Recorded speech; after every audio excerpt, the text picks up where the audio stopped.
Ayan, isang magandang araw po sa ating lahat mga kaibigan. Ang ating power bank at patuloy po sa pagtunog, nagra-rattle ang relay po natin mga kaibigan, pero this time ay hindi ganun kalakas. I mean, hindi ganun ka doble ang tunog kaya ng dati, so yan ang ibabahagi ko po sa inyong lahat mga kaibigan kung ano ang problema pagka ganito ang nangyayari. Una po natin gawin ay isaksak ang hindi solar. Ito kasi ang nakaplugin natin, yung solar. Tanggalin natin. So yan na wala, mga kabalita. Ngayon ang gagawin natin ay saksakan natin ng ito pang charge, ayan. Subukan natin kung mag-rattle pa. Ito. Ayun pa rin. So meron pa din mga kaibigan, medyo nag-slow lang ang beat, pero ganun pa rin ang nangyayari. Ngayon, kahit medyo bago po sa atin ang problema ito, ay titingnan natin baka naman kaya, mga kaibigan. Okay? So tanggalin ko na po muna dyan sa pagkakakabit at i-check natin, mga kabalita. Ayan. Ayan, tanggalin natin ang takip, mga kabalita. So yan ang loob ng ating power bank, Bali, maliit lamang po to, mga kaibigan, may 24 AH, mga kaibigan, ang ating battery. Check natin at isalat-salat, wala namang mainit.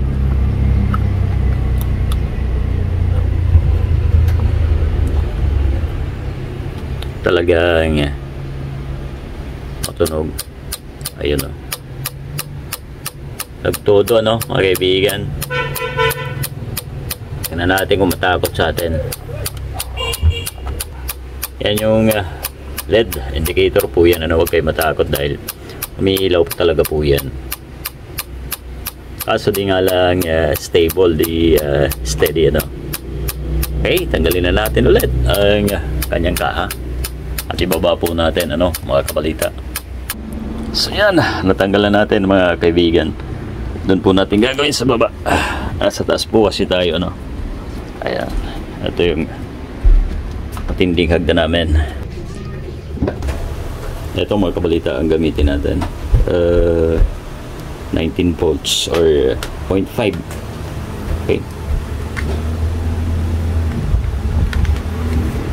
huwag muna natin gamitan ng relay para bago tayo mag true wall doon sa BMS o sa buck converter, sa BMS at sa battery, ay malaman muna natin kung talagang may problema ba doon. Ito, plugin ko na.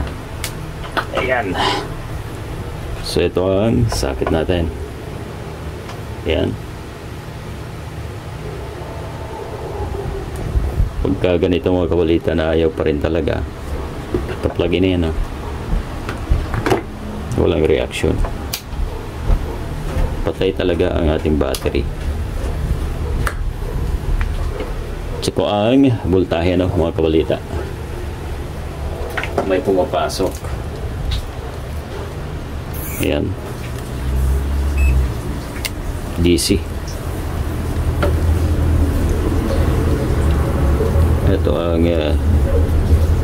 in,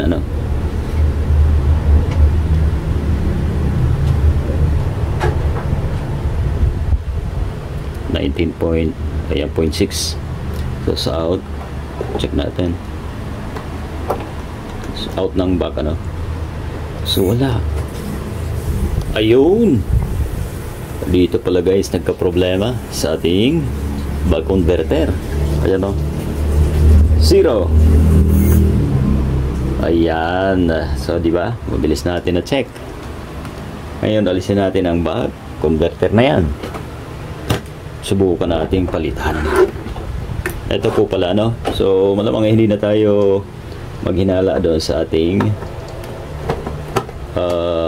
BMS at doon sa ating ano. Kasi nga ang BMS pag yan ay nasira, ibang klase. Ito wala tayong papasok ano pagka nag-charge doon sa ating battery pack. Kasi ito nga mag-drive ang back converter natin. Ibababa po niya yung 19.6 sa 14.6 ano mga kaibigan. Ito ang back converter natin. Ito ang malamang napalitan natin mga kaibigan. Right? So talagang kadalasan ay nasisira po ito. Tingnan natin ha, ulit mga kabalita. At i-check ang voltahe. Plug-in ko ulit. Ito yung in natin. Ano? Yan o. So yan, naka-plug-in na po tayo. Yung in, ito. Yung in nga. Ito ang galing dyan. Ano? Ayan po ang saksak natin. No? Ayan. Check natin. 19 point. Okay. 19.6. Right. So pag out, wala tayong mabasa. Ayan o. 2.9 or something lang. Ngayon, isa pang pwedeng gawin, ihang muna yung isang terminal. Ano? Hindi diretso sa ating battery.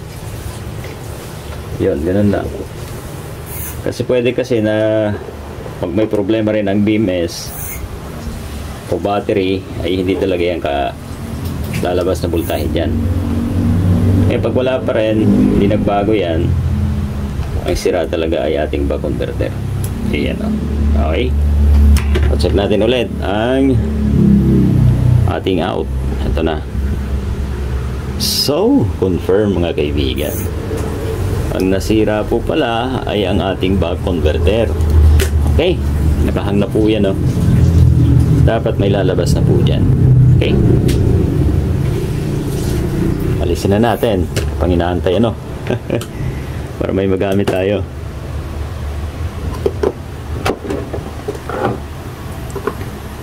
Kaya pala wala lang lumalabas guys. Ito, papalitan natin. May pamalit pa tayo dyan. Nag-iisa yata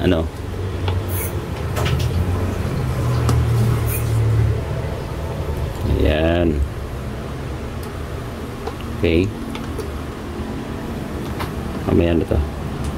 Ito wala na to. Hindi na naman to gamit. So, palitan natin.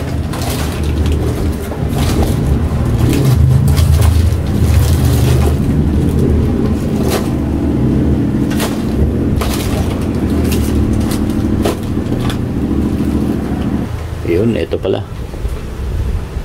So ito, mga kabalita bago pa yan.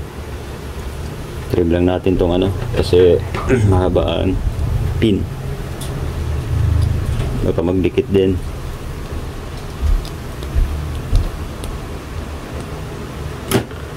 Kasi nga ang play po niya ang galing dito ay reduce mga kaibigan sa 14.6, di ba 19.6 nga andyan.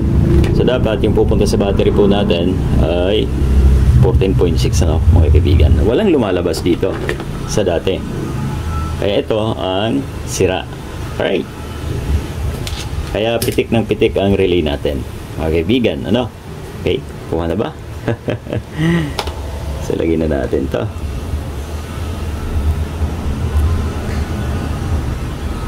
Ito yung luma natin, may wiring pa. Pero ito na-test ko na rin to mga kaibigan. Ang gawin ko ay ito, alisin muna natin dito. Yan.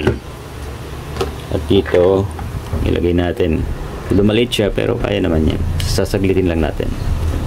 Makuha lang ang problema. Yan.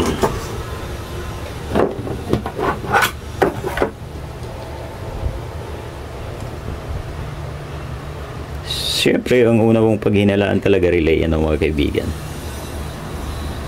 Pero ang relay po ay bihira talaga masira yan. Pero na lang sa mga ampli pag nasusunog. Okay. Eto na. Ayan, makikita naman po natin dyan in. Ayan. So yung positive may sign din po siya, no? Okay.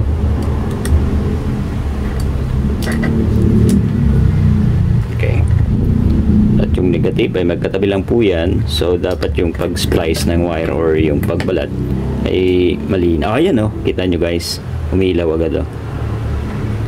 Ibig sabihin pagka umilaw yan, may out yan. Okay. Alright. Uy, hindi pa rin nadala. Ayaw maipit. Sobrang liit.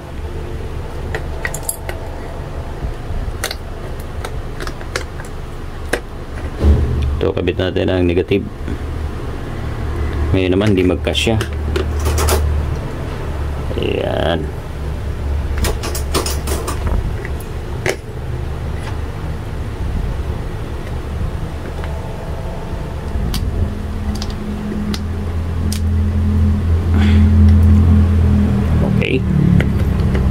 Saan nyo galing sa ating pang-charge. Ngayon ang magmumula naman dito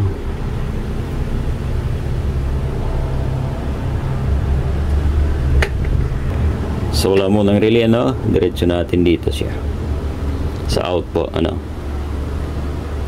Ayan. Okay, so walang power ang ating battery bank, ano? Pansin po ninyo kahit tinaka-on ay umilaw. Okay, then itong isa,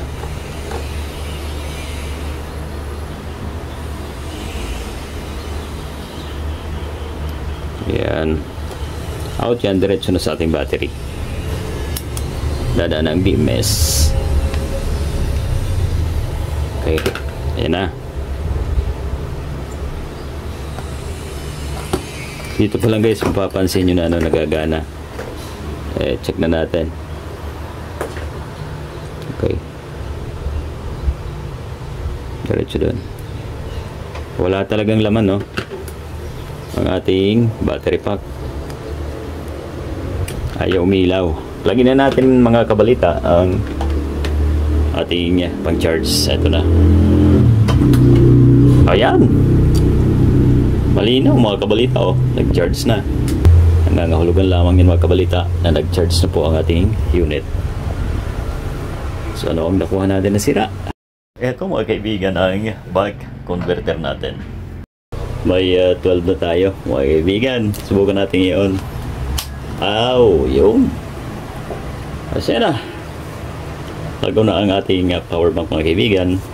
And subukan natin, ano, ayan, kalahati lang ang bar lines.